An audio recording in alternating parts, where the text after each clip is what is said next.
آپ کی خدمت میں سالن آیا، پوچھا کہ اس میں پیاز لہسن ہے؟ انہوں نے کہا ہے۔ آپ نے فرمایا میں نہیں کھا سکتا۔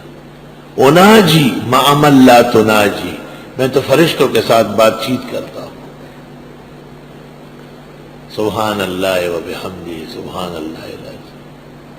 صحابہ کو بھی کراہیت ہوئی، آپ نے کہا میرے پاس فرشتوں کی آمد و رفت ہے، تمہارے پاس نہیں ہے، آپ کھا سکتے ہیں۔ صحابہ کو قریب کر لیا۔ ترمذی شریف۔ ایک فرقہ گزرا ہے، فرقہ، اس کا نام ہے البصلیہ، وہ پیاز کو خنزیر کی طرح حرام سمجھتا تھا، نجاست غلیظ سمجھتا تھا۔ میں حیران تھا کہ اتنی ناراضگی آئی ہے پھر بھی اہل سنت کھا رہے ہیں۔ تو جواب یہ مل گیا کہ اصل میں یہ اس بصلیہ فرقے سے بچنا ہے۔ جیسے دجال کی علامت آئی ہے کہ اس کے پانچے بہت اوپر ہوں گے، تو اہل سنت نے کہا بس مرد ہمارا صرف ٹخنوں سے اوپر کر لے، 2-3 انگل بہت اوپر، ڈاکٹر عثمانی تک نہ پہنچائے اسے۔ یہ دجاجلہ و متلبسین کی نشانی ہے۔ تشبہ بالغیر سے بھی بچنا ہے۔ قاری طیب کی کتاب پڑھو، التشبہ فی الاسلام،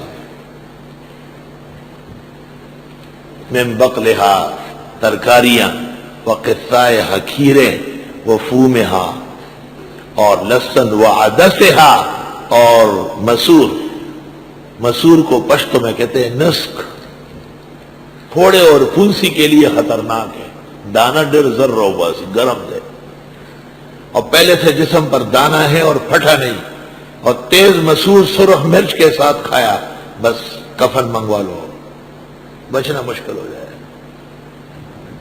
پھوڑے اور پھنسی کا 3 چیزوں سے تعلق بہت زیادہ ہے، گوشت، مرچ اور دہی۔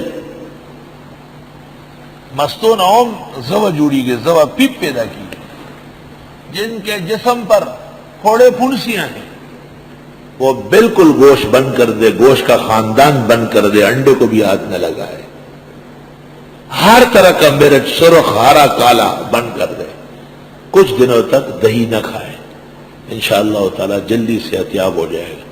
اور فجر سے پہلے 41 مرتبہ سورہ تغابن پڑھ لے، پانی پر دم کر دے، جسم پر بھی، اور اپنے لیے دعا مانگے، ہم گناہگاروں کو بھی دعا میں یاد رکھے۔